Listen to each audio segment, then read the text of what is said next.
England's defence of their European title gets underway tomorrow against France. It's live on talkSPORT, 8 o'clock. Before that, at 5 over on talkSPORT 2, Wales take on the Netherlands. Joining us now in the studio to chat about that and more is the former Chelsea and England defender, Claire Rafferty. Hi, Claire. Hello, good afternoon. We're first going to talk about the missing shirt. This is a very good idea. Explain exactly what it is. Yeah, so I'm wearing it right now. I know that people can't see at the moment, well, but they can if they look. They can. There we go. Hello. Yeah. So the missing shirt it's unbelievable to think that only up until 2019, well, from 2019 was the first ever women's shirt. Prior to that, we had to wear men's kits. So the style of the fit, the design, I felt like I was always playing a kit that was too heavy. It wasn't made for me.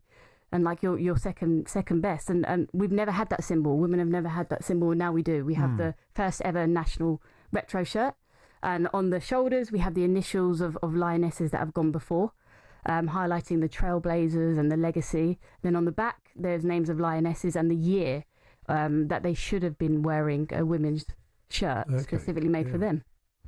And this is a kind of you've come together with a designer and a shirt manufacturer and kind of produced this England style shirt, the shirt that really should have been there years and years ago for women to wear. Yeah, the missing shirt. Hattie Crovier, fantastic designer. Foudys, who've produced it, and you can buy the shirts online at Foudys.com. But it's about telling that story. It's not just about looking to the past. It's about where we're at now, celebrating the moments and the Euros that we're in, but also looking forward to what the future holds. Yeah. All sales and proceeds will go to grassroots football, investing in that next generation of players. Can we have a look at this show? You can. I brought you a little surprise here. Yeah, there's only one, so you have to fight over it. Oh, look at that. It's got Claire's name on the back as well. Fantastic. That's Andy's going to take that for his daughter-in-law, isn't he? So, perfect. Nice. So at the back, it's 15 because 2015 was the World Cup that I played in and wasn't able to wear a kit. I actually, during that tournament, had to ask the medical staff for scissors to cut the sleeves. Really? I used my own hairbands to pin the shirts back. So yeah, it's now the moment where we can celebrate what came before us and what's in the future. Yeah. You like this, don't you? Got a bit of weight to it. Yeah, it's very well made. So Foudys produced this. As I said, you get your shirts at Foudys.com, and all proceeds goes to grassroots football. So, I mean, you packed up in 2019, just as those women's shirts came in. Bad timing. Maybe I would have saved. When I look back now and I go through my kit bag, you should see the state of them. They're all cut up. Can't really show them off like I can do now with this retro shirt. On it says, sorry, Paul. Yes. It says unsupported, unaffiliated. Yes. What's that a reference to? So it's a reference to the feeling that the players had before. So unsupported, it feels like something that's such a small detail, but in football, those small details are the difference. Yeah. And being unsupported, and it's unaffiliated, you can't see the England badge on There's no crest on it. Yeah, there's no it's crest on it. It's kind of a protest. But it is. Claire, it is indeed. And obviously we did reach out to the FA and things like that. And in the end, we just went ahead and created one that takes a look back at those. I think it's not necessarily the thought of the people that are there now, but it is a source of embarrassment. I think the whole legacy of women's football and the way it was banned for years is a source of embarrassment for the FA, and I says that's not to have a go at the people that are there now. Really tried to make Of course they have. Yeah, we've come on leaps and bounds, but it doesn't kind of make up for what happened in the past, the ban that you mentioned. And have you been surprised or amazed by how quickly and how much strides the game has made?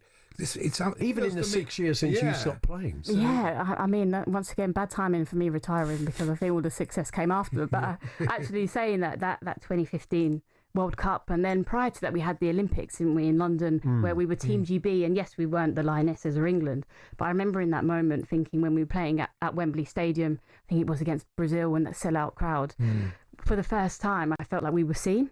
And we were seen because we were Team GB and we weren't the Lionesses. And at the time, we weren't appreciated as Lionesses. I think that changed the mindset because people were seeing it. They came to the game and they saw it with their own eyes, and they understood that this product is entertaining.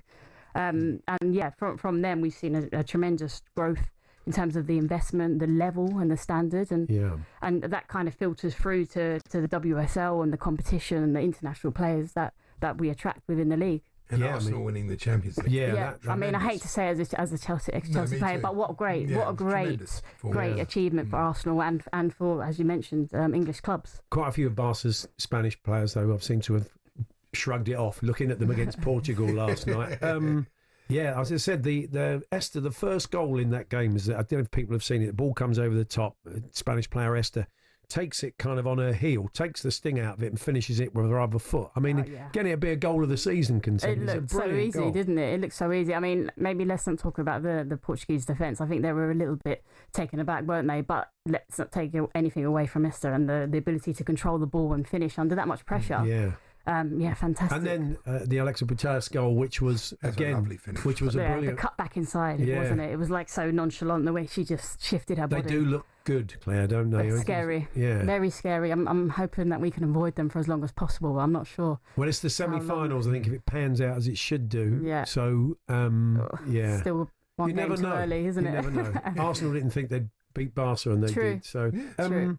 So what of? I mean, I'm sure you've been watching it all unfold, and as we heard in that little package there, England have lost some pretty key senior players. But how are you feeling about the tournament going in? I think initially when the squad was announced and we saw the loss of Mary Earps, Frank Kirby, it was a bit like, who do we have to bring in with that much experience? But actually, it is about reinventing yourself. Levels are always improving in the crease and around, and so I think Serena Wiegmann has had to think outside the box in terms of not bringing in the same players that she typically does, and maybe relying on the players that we did in 2022 when we won. We saw the likes of Russo and Toon come on as in those substitute positions and make impact. I'm assuming that's what her mindset is in the squad that she selected with those younger players, Aggie Beever-Jones, obviously Lauren James. We know what she can do. She's pretty key, Lauren James, isn't she? Yeah. Oh, yeah. I mean, it sounds like she's going to come off the bench initially. Yeah. She builds her fitness. I think initially, but then we'll probably see her. It obviously depends on the game, how the game's going, but I think initially off the bench, and then I'm hoping in latter stages, depending on the opposition. Yeah. But we don't know, do we? What's going to happen? You were saying to us, we're quite surprised, but you can't get tickets. Yeah. I tried to get tickets for the England-Wales game, but because the stadiums are quite small, the demand is shot up. I can't get any. So it's pricey, isn't it? If anybody's got any spares, let us know. Reach out. But it's good to see it well attended. Yeah, 100%. That's the good thing about the stadiums are quite small, but they're full, and the atmosphere is sounding really good at the games, isn't it? Exactly. One thing that hasn't changed is ACLs. You had 2 in your career. 3. Yeah. Oh. Yeah. I mean, you probably look at the research and you think, will anything ever change? But I mean, it is. It's not coincidental, is it? It's clearly an issue that they need to get to grips with. Really. Yeah, it's a long-term investment. It's not just about taking a 2-year look at injuries and performance data and training data. It's about that investment into the small details. The menstrual cycle, training loads, how they develop over time from exposure from when you're in that academy phase and your body's changing and you're growing, what that then looks like intertwined with the menstrual cycle. And then in addition to that, we've got the surface of the floor. Obviously there's different types of pitches that you can play on and footwear, the boots. Yeah. It's all important. There's so many factors. I think it really needs a lot of investment. I know that it is improving, but yeah, I had 3 ACLs. Oh. That's a good 3.5 years out. And has that given you? I mean, do you have issues now? No, I don't. Oh, I don't have issues other than weak hamstrings. But I actually started a new sport. I started playing rugby for my local team. Wow. Really? Yeah, my ACLs are held up so far. Touch wood. Are you playing now still? Yeah, playing. Well, we had a tour, which was like a 1-day tournament a couple of weekends ago.